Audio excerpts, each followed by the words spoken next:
Realmente es un tema interesante, muy polémico, del cual muchos hablan y a veces no se tienen los suficientes conocimientos a lo mejor como para hablar, con lo cual vamos a tratar de clarificar un poco cómo es el tema.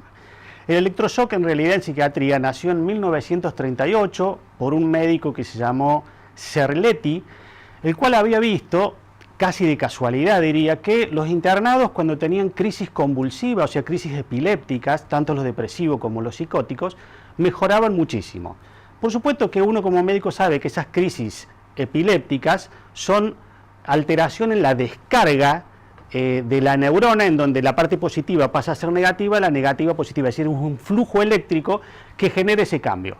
¿Qué es lo que hizo Cerletti? En realidad crear el aparato para hacerlo en los pacientes que lo estaban necesitando. Ahora vamos a ver en la siguiente diapositiva, si el señor director nos acompaña. Acá vemos un poco de la historia. En 1938 se crea el TEC. TEC se le llama la terapia electroconvulsiva, que ese es el nombre correcto. A veces lo llamamos electroshock, pero es un poco muy peyorativo ese nombre. En 1950 se introduce la anestesia y los relajantes musculares, es decir, empezaron hasta que entraron los anestesistas o la anestesia, el paciente estaba despierto, lo cual hoy hacer un electroshock sin anestesia es una locura realmente, es una barbaridad, no se hace sin anestesia, como tampoco se hace sin relajantes musculares para evitar algunas molestias o complicaciones en el paciente. En 1960, el uso de una amplitud de enfermedades mentales, es decir, se empezó a cerrar la amplitud de los usos del electroshock y utilizarlo en determinado tipo de enfermedades, el cual ya vamos a verlos en un ratito. En 1980, la terapia electroconvulsiva es desplazado por los nuevos psicofármacos. Léase de esta forma: se usaba mucho terapia electroconvulsiva, poco psicofármaco. Cuando se empieza a utilizar mucho psicofármaco, se utiliza menos terapia electroconvulsiva. Esto es muy importante para que lleguemos al final, es decir, quién se beneficia o no si la terapia electroconvulsiva se usa cada vez menos. Y en el 2001, la AAP, que es la Asociación Americana de Psiquiatría, lo considera un tratamiento seguro y efectivo. Seguro significa que normalmente cuando se hace con la optimización no tiene riesgos el paciente, excepto los lógicos de cualquier tipo de anestesia, y eficaz con respecto a que los pacientes responden a determinado tipo de patologías. Estos dos que están acá, el último, el desplazamiento por los psicofármacos, y que la Asociación Americana de Psiquiatría lo considere como tratamiento seguro y efectivo, nos vamos a basar en eso para ver al final por qué a veces se lo denigra tanto al electroshock. Vamos a la siguiente diapositiva, si nos acompañan. Acá vemos dos neuronas, esta es una primera neurona, esto es otra neurona, son las células del cerebro. Acá dice dirección del impulso eléctrico que va para allá, y acá se unen las dos neuronas, lo que se llama sinapsis. Esto es lo normal, es decir, cuando hablamos de impulso eléctrico, no estamos hablando del electroshock.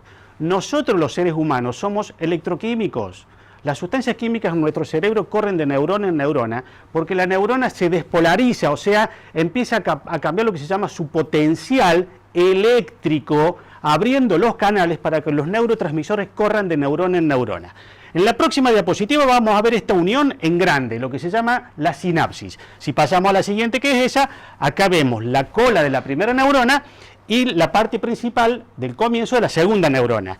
Las sustancias químicas de las cuales usted habrá escuchado nombrar muchas veces, por ejemplo, la serotonina, vienen estas moléculas chiquititas que son vesículas, pasan acá a esta sinapsis y de acá son tomados por esos receptores por la otra neurona. Esto lo hace en una milésima o millonésima de segundo, lo hace muy rápido.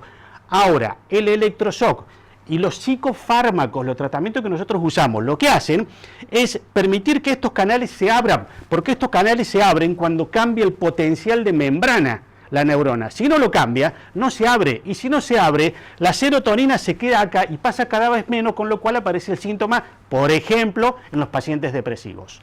Vamos a la siguiente diapositiva. Acá tenemos las indicaciones actuales, como vemos, está bastante esquematizado. En la depresión melancólica se suele usar la terapia electroconvulsiva. En la depresión psicótica y maníaca, la depresión psicótica es cuando el paciente tiene síntomas productivos como alucinaciones, como delirios de ruina, delirios de pobreza con respecto al futuro, etc. En la esquizofrenia, en pacientes intolerantes o no respondedores a fármacos, es decir, hay pacientes que llegan a la consulta y dicen, doctor, yo no tolero este fármaco porque ya me lo dieron, y nombra como 10 fármacos que no tolera. Esa persona, evidentemente, si está depresiva, hay que ayudarla con un tratamiento no químico, sino eléctrico, porque no tolera la química de su cerebro o su cuerpo ese tipo de medicamentos. Y depresivos con antecedentes de respuesta al TEC, estos depresivos con antecedentes de respuesta, nosotros tenemos pacientes que se han recuperado con terapia electroconvulsiva y normalmente cuando el paciente vuelve a deprimirse a lo mejor al 1 o 2 años siguientes, el paciente mismo nos recuerda, doctor, a mí lo único que me recupera no es el psicofármaco, o sea, la estimulación química, sino la estimulación física, o sea, la terapia electroconvulsiva. Y también cuando hay tendencias suicidas. ¿Cuáles son las contraindicaciones del electroshock? Son muy pocas. Si el paciente tiene o ha tenido un infarto agudo de miocardio reciente, si tiene un glaucoma, si tiene o ha tenido derrames cerebrales o si tiene placas puestos a nivel cerebral, muy poquitas, pero para controlar todo ese tipo de contraindicaciones, nosotros como médico, antes de hacer una terapia electroconvulsiva, según el tipo de paciente, pedimos algunos estudios previos, como por ejemplo placa radiográfica de tórax, electrocardiograma, electroencefalograma, dependiendo de cuál sea el tipo de paciente para tratar de minimizar los riesgos que el paciente pueda llegar a tener. ¿Cuáles son las consecuencias con las cuales muchas veces puede quedar como molestias o como efectos colaterales el paciente cuando se le realiza un electroshock? Presenta la pérdida de memoria temporal, temporal significa por un tiempo, que normalmente el tiempo ronda entre el primer día de realizado hasta los 6 meses. Cuando digo tiene pérdida de memoria, no estoy diciendo que se despierta y desconoce a su marido o a su mujer. Estoy diciendo que tiene algunas lagunas con respecto a algunas cosas que pasan en el día cotidiano y el paciente no las recuerda. Normalmente los efectos molestos de la terapia electroconvulsiva le pueden durar en el tema de la memoria aproximadamente 6 meses como máximo. Y lo otro que normalmente puede pasar en un paciente es que se levanta confuso, pero se levanta tan confuso como cualquiera de nosotros nos podemos levantar cuando tenemos una anestesia. Cuando nos levantamos nos operan de algo en un cirujano en un instituto y nos despertamos, también nos despertamos un poco somnolientos, es decir, nos despertamos en un estado de confusión. Ese estado de confusión, por supuesto, que es tan transitorio que muchas veces cuando se hace ambulatorio el tratamiento, el paciente normalmente a las 3 o 4 horas ya está en condiciones para irse de la institución. Es muy difícil que el paciente quede con estado confusional para siempre. Ahora bien, nosotros cuando no conocemos o no estamos metidos en el tema de la salud, podemos conocer del electroshock lo que nos ofrecen las películas, lo que nos ofrecen la televisión, lo que nos ofrece el cine. El cine, como todos ustedes saben, es una industria.